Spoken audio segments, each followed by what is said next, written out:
So, hello, this is Bogdan Gusiev. He is the CTO of Unstoppable Domains, the company that became unicorns a few days ago, a few weeks ago. Well, publicly, yeah. Publicly, yeah. Yeah. But when did this happen? It's hard to say if I can share this information, but for sure it was long before the public announcement, for sure. And how does it feel to know that the company you're co-founded became unicorn? How is it to be CTO of unicorn? Well, I personally don't measure the success in terms of company evaluations. So for me, I feel like so much more happy when I see like happy users and how this base is growing and how much more stuff we do for people. Being a unicorn is just one more confirmation of that that we provided this value. But generally, I feel like whenever we do some big release or we receive some big feedback from the users, that's where I feel the happiest, I would say. Yeah, that's cool. But did anything change at all or nothing? I feel like it did, but it's kind of internal feeling, and it's hard to describe because it feels like I gradually understand what happened. I didn't feel like something changed for me in one day because I was going to this for maybe 15 years now, right? And in my previous company, we were somewhat close to that. In this company, we reached this goal, right? And we are targeting some other goals. And so it's pretty new. It's like, I don't know what I have to feel because no one of my friends or friends of friends have ever did that. So you're the one. Yeah. It's hard to understand this event as a whole. You know, if you're, for example, my coworkers from United States, they have friends that reached that goal. They read about people that do that. Here in Ukraine, we don't have much of those people, or at least I don't have close relationship with them. And that's why I feel like a little bit lost on how should I react. And it takes time for me to understand what it means for me specifically. Do you remember the day when Unstoppable Domains became unicorn? Was it the day? What did you feel that day? It doesn't happen like you kind of made some jump to 2 point whatever meters. But were you tracking it's gonna be in one day or in a week, or how did it happen? Do you remember the day? Yeah. I remember that the period when the growth of the company had become so strong that I understood that it's gonna be inevitable, right? So it's not like someone tells you one day. You just see how the company dynamics, and you understand that now it's pretty much inevitable that you're gonna cross this line. And as we as employees, we understand as founders, we understand things way earlier than the people that looking are from outside. And for me, it was clear it is gonna happen way before. Okay, I got it. So can you now jump back on your bio and talk about Talkable, the company you were working with before? And if I understood correctly, you met co-founders of Unstoppable Domains at Talkable, right? Yeah. So could you tell a bit about Talkable and what you were doing there, and why Talkable didn't become unicorn actually, and what's different between Talkable and Unstoppable Domains? Why Unstoppable Domains reached that point? They're quite different companies. Do you want to mainly hear about on this success part, how I measure the success and insuccess of the companies, or my personal past there and how I feel? Actually, I would like to feel about both of them.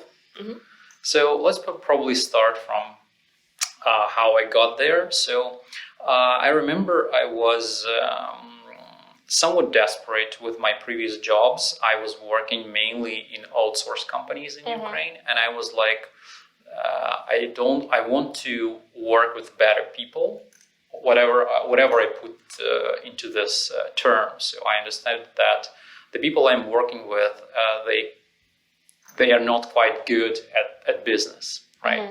I don't expect people I work with to be great at technology because I help them with this. So I understood that I want to work with people that are more experienced in business. But I quickly understood that I need to provide them something. I need to be so attractive that people would work with me. And such people of such a level, I could imagine in my head, would work with me. And I was trying to show people something or build some ground in terms of like, why would people would want to work with me? I started a lot of open source activities at that moment, and it was quite popular to do so. It was like GitHub Rise at that moment. And I kind of put my bet into open source, and it worked. So I was visible in the open source community, and one of the immigrants from Ukraine contacted me and proposed me the position of CTO at Talkable. Talkable was in a bad shape at that moment. It had serious crisis in terms of the team, in terms of the product. The product was, it had its own audience, it had market fit, I would say, but the technical design was like pretty bad. And one of the things the founder asked me that day is like how much it would take for you to fix all the technical problems in the company. And I asked like, how long have you been building this? And he said 2 years. Then I said, it's going to be taking me 2 years to fix that. Yeah, and that was our plan, like to rebuild the company, technical expertise, technical solutions in 2 years. It was hard because we have to maintain existing clients, we have to do everything. And that was kind of my superpower at Talkable. I was able to do that.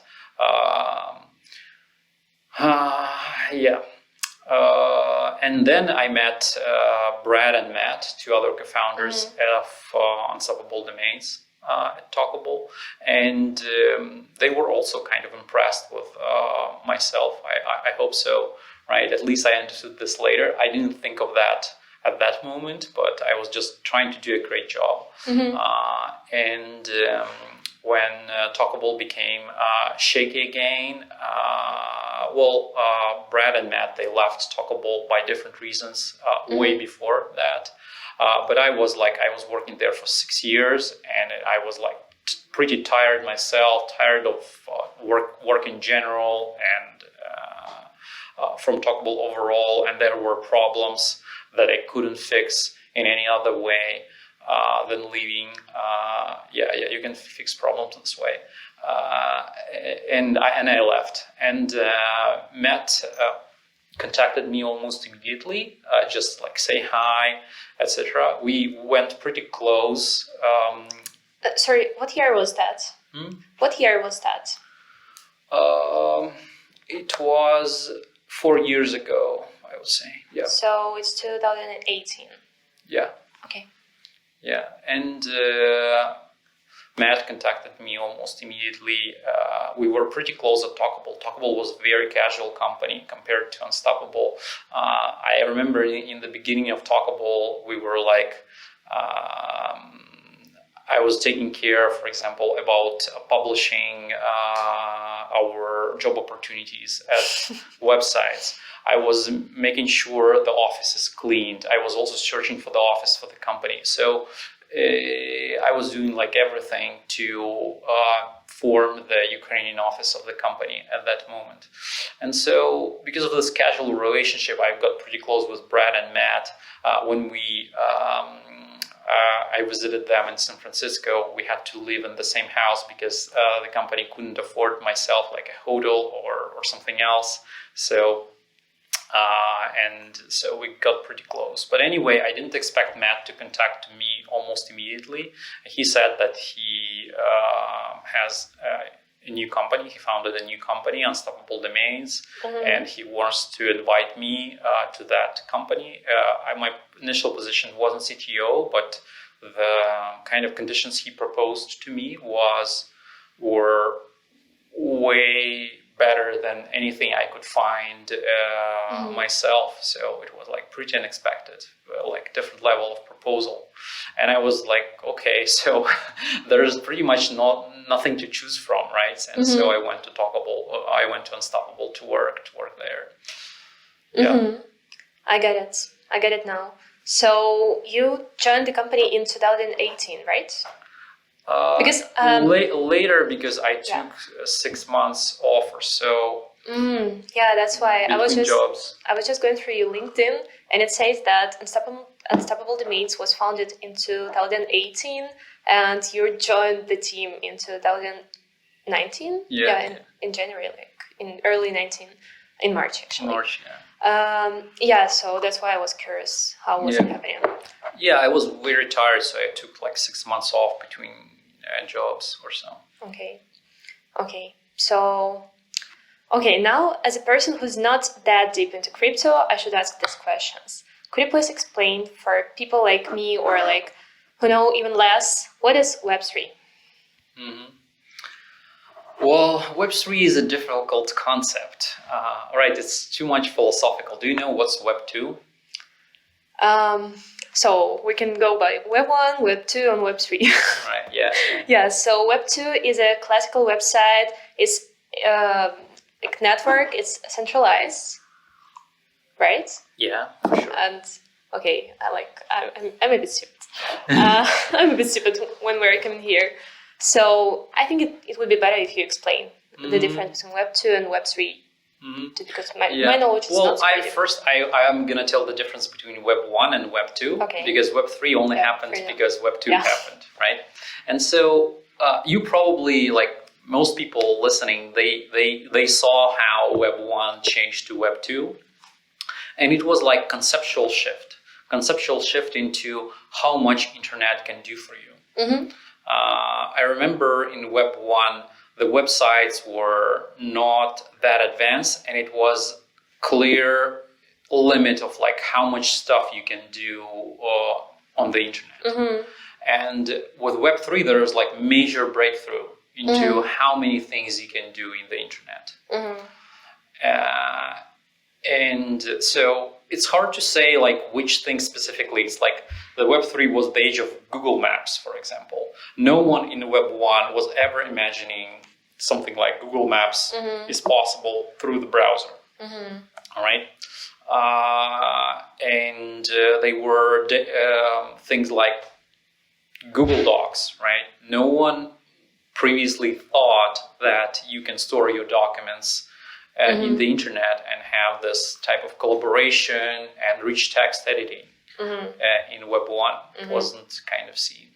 And you may find your own examples. I mean, like social networks and search engines. It's all Web 2. Well, search engines is probably Web 1, but everything became so much more advanced in Web 2, and some things even appeared. Okay, so we're coming to Web 3. Yeah. And the hope is that Web 3 will be also such a breakthrough in the internet, where the limits will be thrown off. And most people like say that main thing of the Web 3 is this decentralization. Because in the Web 2, in order to interact with other person, you would need some kind of man in the middle, right? That's going to guarantee at least the message delivery, at most the safety of your money, the safety of your communication, and many, many other things. In Web 3, such an intermediate agent is becoming, I would say, for the end user, it feels unnecessary. Where two people on the internet can interact with each other in a trustful way. Like, for example, if I want to sell you some digital asset and you want to send me some money, we would need the man in the middle, the intermediate agent, to organize our transaction. In Web3, that's going to be possible. That's going to be seen by the end user as if there's no man in the middle, and they can make a trustful transaction without involving a third party. Even though the third parties will exist and some people will need them, it's no longer a requirement. Okay, now it's clear, at least for me. But all this is possible because of blockchain. So we're coming to Ethereum names. We're slowly switching to that topic. So there are different blockchains, for example, Bitcoin, Ethereum, and Unstoppable Domains is made on Polygon, which is Ethereum chain, right? We call this EVM compatible chain. Yeah, it's like Ethereum compatible chain. Okay, so first of all, what is Ethereum name? Just like, why do I need it? Ethereum name. What's the Ethereum name? So actually, it's this blockchain domain. So why do what the impact for me, like as a wide audience and for crypto enthusiasts? What does it mean? So it kind of allows you to have an identity of the internet that you can own, right? I don't see yet much stuff that you can do with the domain name in Web3 that you cannot do in Web2, but it allows you to own your own content, right? In Web2 domain is owned by a centralized organization that's going to control all the content. With Web3, you go from somewhere and you take your domain with you, right? Or the same thing for your money. Like if you switch one bank to the other, your money stays in the same place, but you just change the agent that's allowed to access your account. Something like this. And so a domain name is your identity in the internet, the identity for you in this Web3 internet, the identity of your website, your maybe identity in the social network that you can use instead of, for example, login with Google, login with Twitter, you can use login with your domain. And the main advantage of this is that it's absolutely yours. So if I want to buy a regular domain, I go to a domain provider website like a GoDaddy or something like that, and I buy it, or I pay a subscription. How does it work with blockchain domains? What should I do? You still do it through our website. We are working towards the fact that there will be other service providers beyond ourselves, but still there need to be someone who owns the pricing policy of issuing new things. But once you bought it, it's yours, and no one can interact with it except you. We don't even have subscriptions for this reason, because subscriptions can be a field for manipulations, right? If I say that your domain is now cost to maintain your domain, it's going to cost you $1,000 a day, right? You would probably lose your domain. In our case, you still have to interact with some system that sells you domains, which is currently provided by Unstoppable Websites, but we will plan more partners in the future that's going to be selling domains too. And then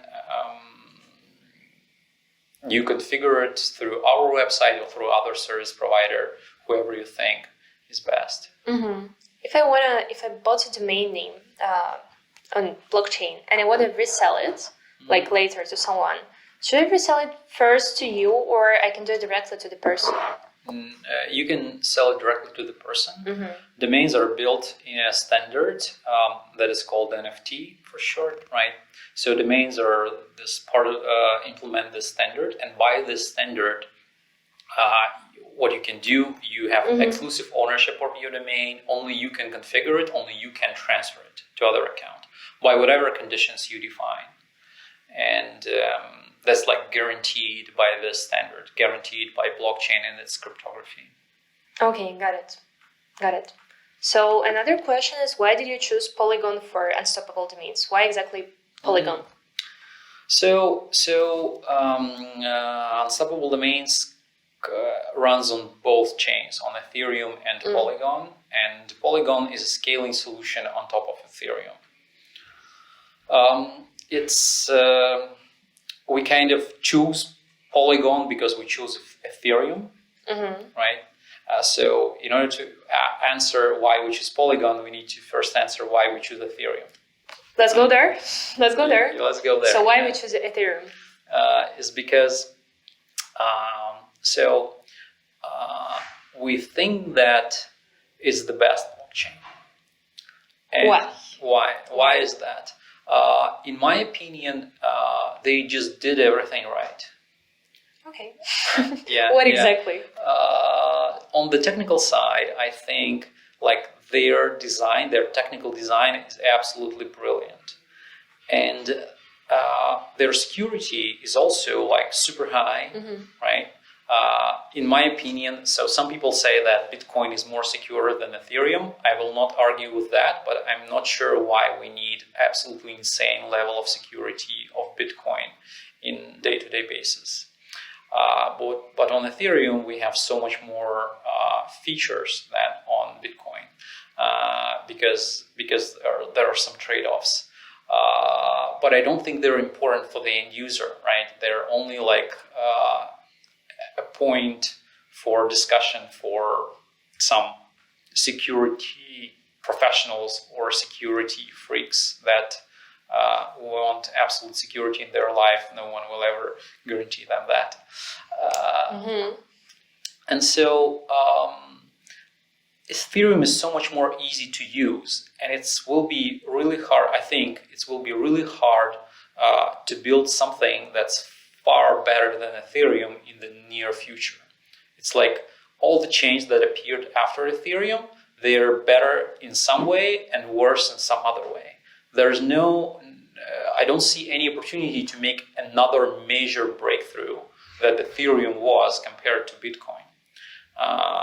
Maybe I'm wrong, maybe I'm right, but definitely like when we made a choice 2 years ago, it was the case. Now it's clear that it was the case. Whether it's the case now, I don't know. Probably yes. It will be seen for sure in a year or two. But the bet is still my bet is still that there will be no other major breakthrough in the field. I got it. And the question from community. So when I told guys that I'm preparing for the interview with you, one guy asked me, "Can you please ask if Ethereum is going to become like blockchain number one? And if it's going to come, can you predict when?" So it depends on what they mean by blockchain number one, whether it will have the largest market cap. I think, yeah.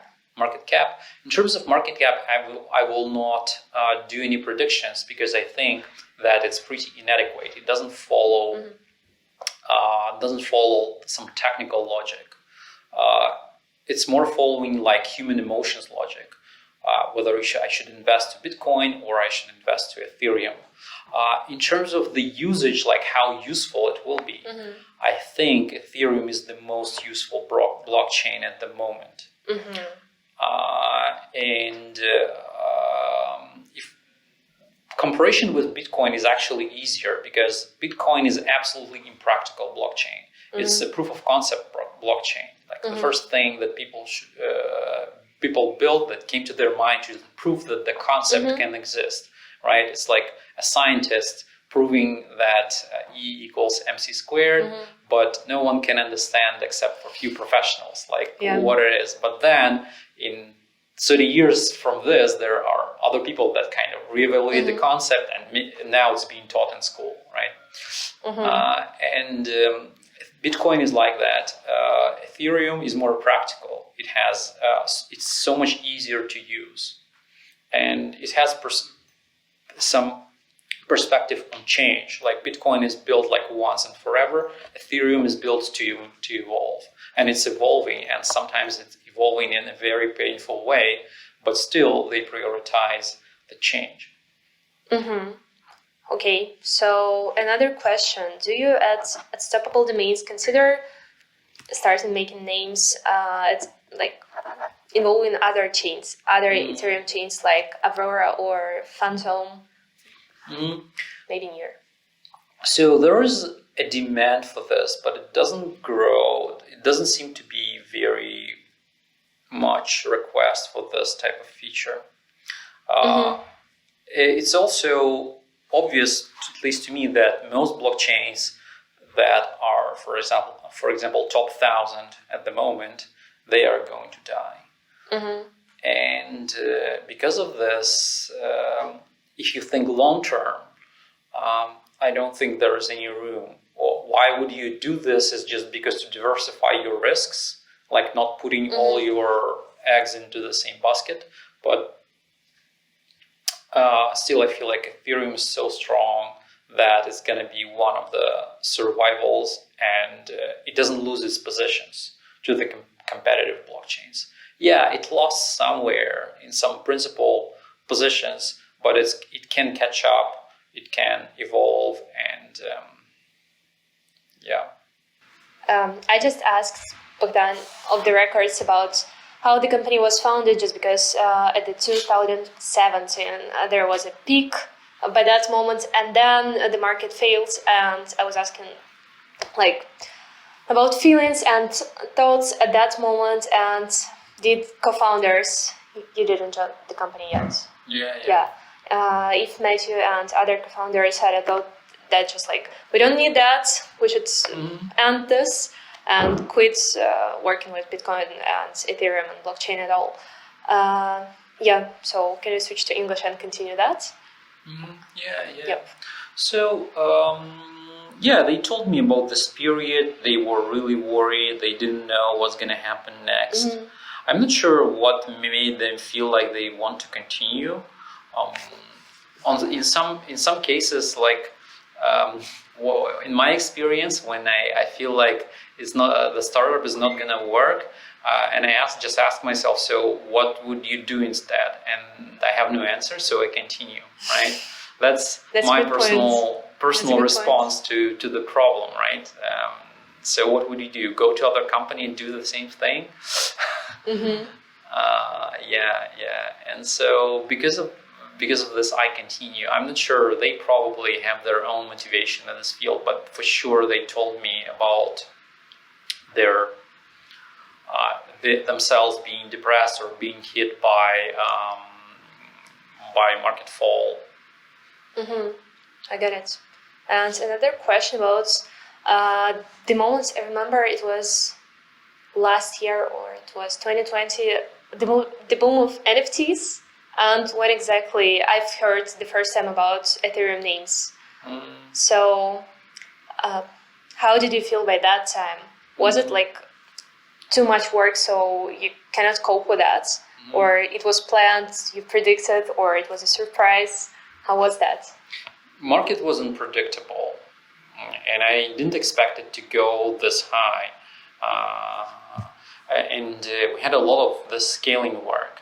So scaling of blockchain is a very hard technical issue.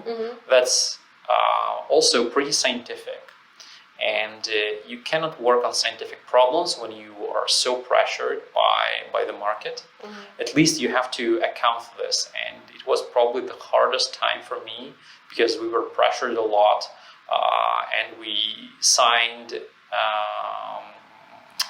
a contract with the wrong, that didn't bring us much, like with the wrong company that didn't provide the service we need. We spent something like 6 months working towards that contract, and then we realized that it's not gonna work. We kind of shut down the contract with this company, and we had to work with Polygon instead. And I had only instead of the 6 months of wasted work, there were 3 months where I had to finish the job before something like Black Friday, where a lot of sales was supposed to happen. And it was probably the hardest period, I would say, in my career, where the complexity was immense. It's like science from one end, new field from the other end, the lack immaturity of the industry and the market is very shaky. So, and the company is too new; it doesn't have a lot of processes in place. So it was a tough period to make things happen. I had this one release we made in November, where I understood that I'm like on the minefield, and I have to, like, every mistake is going to be critical. It's always the case in blockchain development, because if you do a mistake, you pay a lot in terms of, like, suppose you kind of delivered some bug in a classical application, you can fix it tomorrow. In blockchain world, in order to fix the bug, you would need a month or so in critical places. So it was hard period, but we did a great job. So we finished our scaling solution to issue more domains by the beginning of the holiday season, and it was the most productive months for the company in terms of revenue. That's crazy. I can only imagine how much pressure you've got by that time as a CTO and co-founder. But, like, personally, how did you cope with that? Was that pressure? What did you do? Like, did you set up a routine, or you were telling yourself that it's gonna end soon, or, like, what's the way to cope? Because for me, it's crazy. Yeah. Well, I kind of mobilized all the possibility, all the things I learned through years, how to, like, fight stress.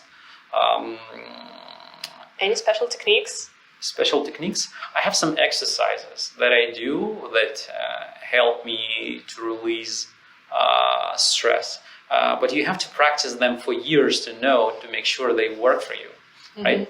One of the things that in such moments you have to always use reliable things, the things you learned before, right? And my general first advice is just, if it's so turbulent, only use things you learned before. Make sure that the turbulence doesn't come from you using unreliable methods. Second thing I did, I stopped coding myself. This is pretty specific and hard to explain. I understood that we had enough talented developers in my team so that I can switch directly to management. Because it was pretty technical management, and any other manager couldn't do this job without technical knowledge. So the second advice is just try to do the thing that's the hardest to do yourself. And yeah, you have to have your own, like, list of stress busters. I practice yoga a lot, but, like, I'm pretty specific. I knew which exercises I'm supposed to be doing in this period of time. It's hard to explain because I practiced them for years, and so I know that these are going to work and these are not. You probably should have some analogy of this, whatever you are doing to release stress. So nothing unpredictable, everything predictable, and you need to practice it for years, like, in a nutshell. So you need to be in super predictable environment when everything else is unpredictable. You shouldn't increase the unpredictability yourself. It's like you shouldn't be pouring the oil into the fire, right? You need to make sure whatever depends on you make predictable. Okay, we'll make it as a quote. Please, make it as a quote. So what about devs? You just told me that you have good enough devs to stop coding by yourself. So I know about hiring in crypto, and that it's like crazy sums and super high salaries and not so many people to hire. So it's worse than that. It's worse than that. Okay, can you tell me about hiring and actually your approach? How do you find people for the team? Are you hiring now, maybe, so someone can apply? So I use the approach that worked for myself, right? I was a software developer for years, even before becoming a CTO, and I knew that a strong foundation is the key to success, at least to my success. So I was always looking for people with good foundation. Like, people should know how to use, they should deeply understand how to use variables, functions, conditional constructions inheritance, composition, all the like patterns, but they should match to them. And they should, some people learn this type of foundation in universities, I would say most, but some people are so gifted that they can learn it, they know it from the birth, maybe, right? And there are also a smaller group of people that learn them through their like willpower. They are just trying and never give up. So, but anyway, the foundation should be there, and it was especially valuable in blockchain world because, in my opinion, when I saw the blockchain developers available out there, they were, to me, they were like junior blockchain developers, but also terrible general developers. Most of the people that came to the crypto industry initially, they were just driven by profit, unfortunately. And not so many really skilled developers wanted to move.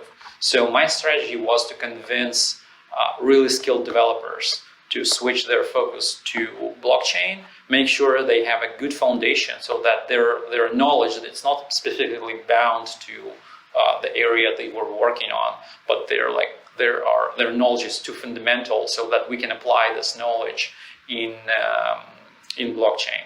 And it worked. I remember when one of the blockchain developers that learned blockchain development as his first thing was explaining to me some concept of linking one contract from the other and how amazing it is and how it allows to solve so many problems. And after like an hour of this discussion, I realized that this is called dependency injection in general programming. And so he would tell me like, hey, this is dependency injection, and we're using dependency injection. I was like, okay, that's that thing I know. And so we had to build all those analogies to make sure the people from Web 2 developers can be converted into blockchain developers.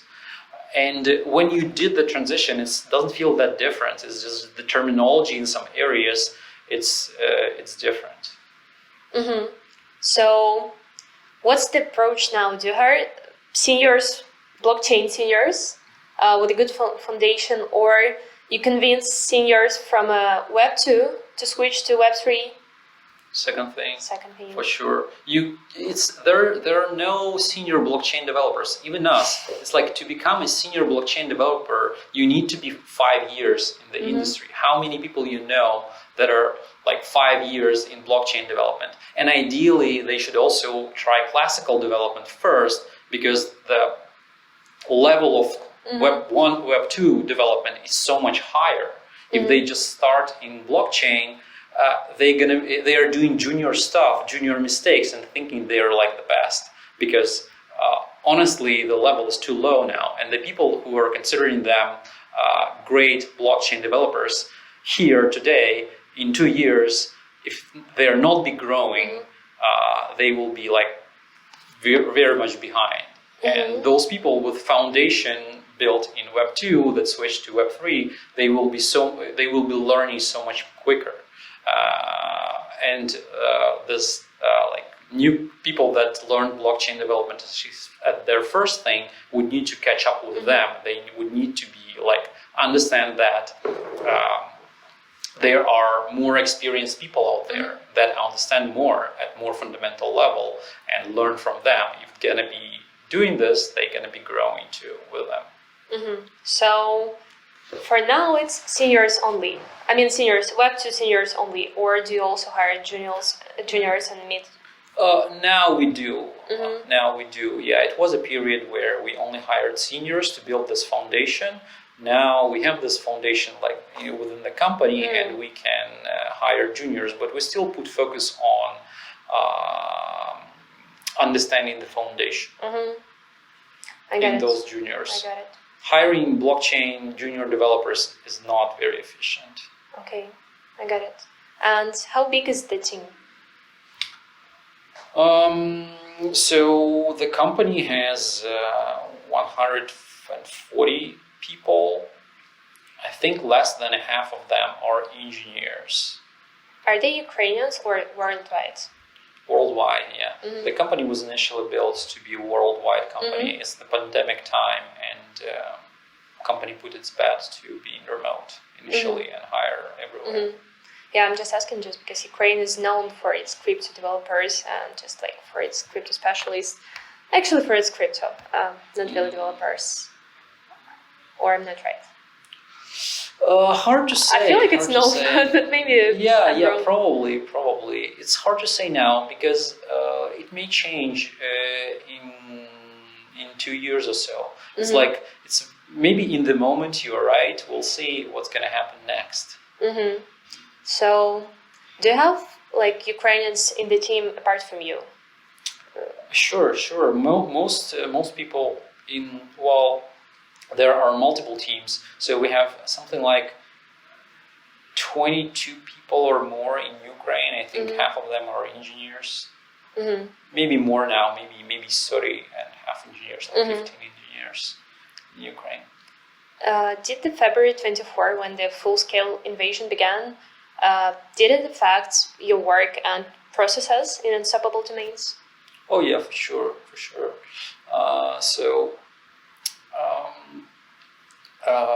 I quickly saw that the team was losing velocity, right? And I also felt pretty limited in terms of how much I can pressure people,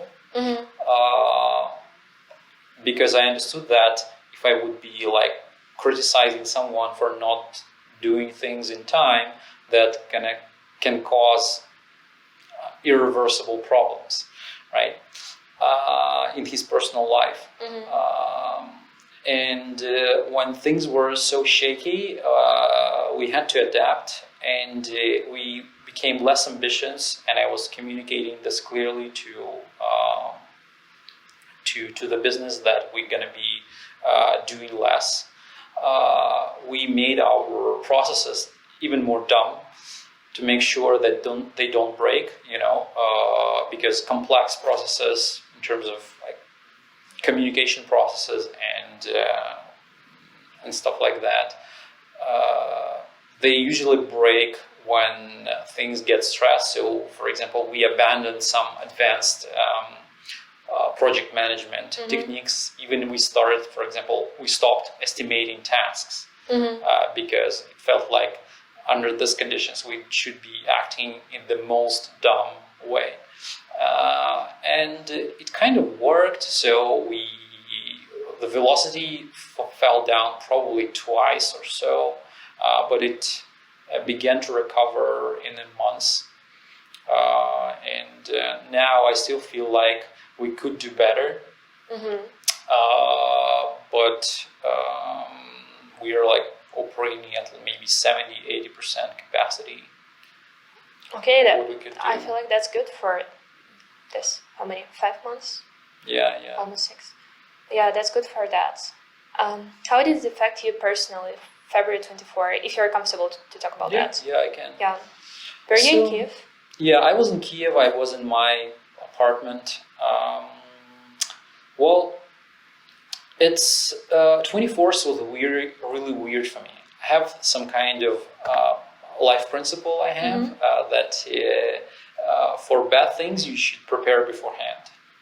You should always be prepared for bad things. And I feel like on 24th I was kind of prepared. I heard the airstrike alarm at 4 a.m. And my first thought was I have to rest well because things are shaky. So if I will not rest well, no one knows what's going to happen. So I'm going to stay in bed and continue my routine. I usually wake up at 7 a.m. To wake up and see what's happening. For me, like 24th, it was a surprise that it affected so much.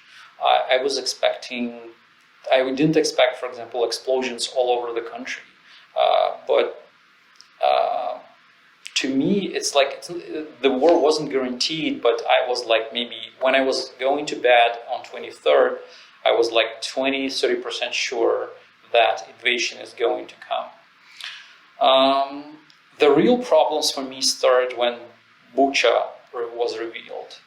That's where I felt like now I don't feel like I'm prepared for this.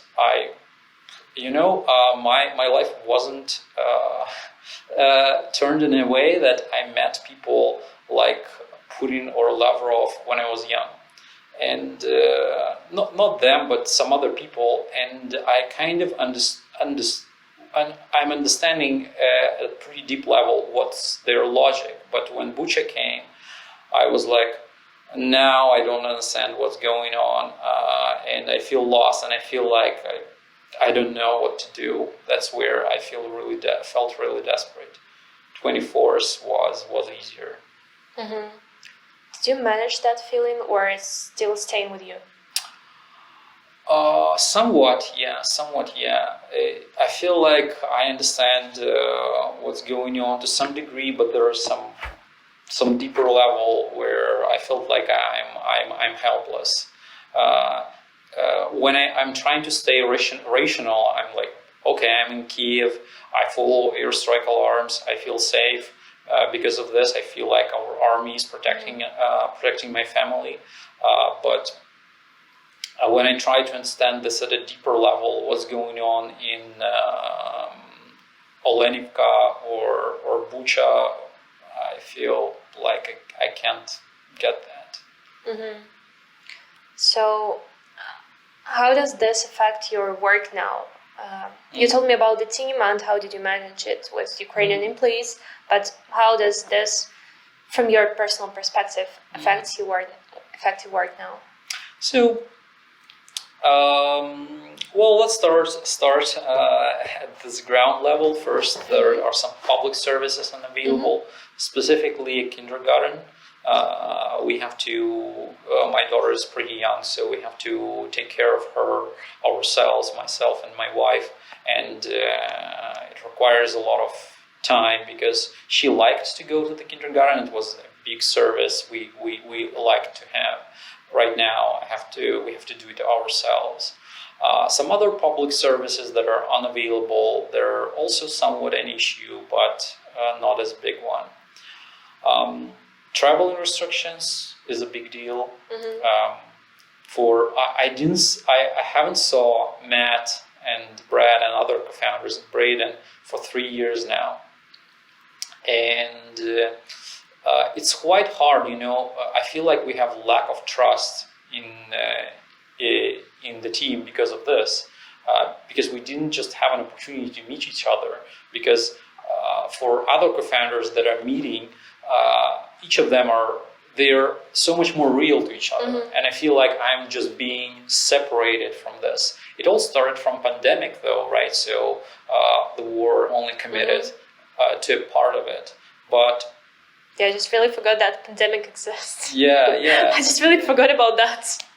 But in terms of travel restriction, it was just the continuation of this. We were like, I remember in January, we were like, okay, it's going down, so we're gonna be planning team all hands together in the US or in some other place in spring. I usually come in spring, and then the war began, and now there are still problems. I feel like we lost a lot internally because we didn't have enough trust. We could do better decisions if we would just had an opportunity to see each other. Really hope it's going to end soon, so you guys can meet and you will feel more into the team with that. I feel like I have the last question. So, what maybe 3 advices you can give to Ukrainian startup founders in these times? So, how to cope and how to grow and to build and to how to contribute. So, your 3 main advices, or 5, or like whatever number you have. For these times, for the wartime, it's harder to say because I already said that you should be doing reliable things now. When things are turbulent around you, you should be doing reliable things. So if you have any relationship you built before the war, you should try to maintain those relationships with people and with skills. If you learn some programming language, you better stick to this programming language. Mm-hmm. If you really want to start a startup now, but the alternative to this maybe is to wait. It's like just work on your personal growth instead. Don't focus on reaching results, mm-hmm. right? That can also be an option. If you want results, you better stick to things you learned before. If you don't want results, you'd better to wait mm-hmm. until there will be better conditions. So focus on personal growth instead. Mm-hmm. Maybe any other advices? Or just the main one? Yeah, I can give general advices, not for the wartime. Yeah, okay. Yeah. This one was for wartime, and now general advices. How to become a unicorn? Yeah, you should do it with your heart. Okay. There's no way. Like if you are doing this for profit, you better buy a lottery ticket. I was doing this for 15 years, and sometimes there was like absolutely no hope for anything and disappointments. I know if you ever work with Americans, they always overestimate how quickly we're gonna reach the results, and you shouldn't be believing into this bullshit. Honestly, if you do it with your heart, and it brings pleasure to you, then you're gonna be successful. Mm-hmm. Got it. Anything else, or just like two? One general and just for wartime. Yeah, other thing, if you want to start, if you want to work in startups, you'd better be professional at something. I don't think that starting a startup as your first thing you do mm-hmm. at work, I don't think it's right. I didn't see many examples. I would prefer. At least my past was I went somewhere to learn mm-hmm. To make sure I understand some things, because in startup again you can be in this turbulent environment where you have to rely on things you learned before, but if you didn't learn them before in a more stable environment, then you will not be able to stay strong and rely on those things. You know for sure that's gonna work. Whatever people tell you, however market changes, you have to rely on those stable things. And so it's better to become a professional at some classical company where you take specific position first, and then understand if you feel like you want to do a startup. I got it. Thank you so much for the interview.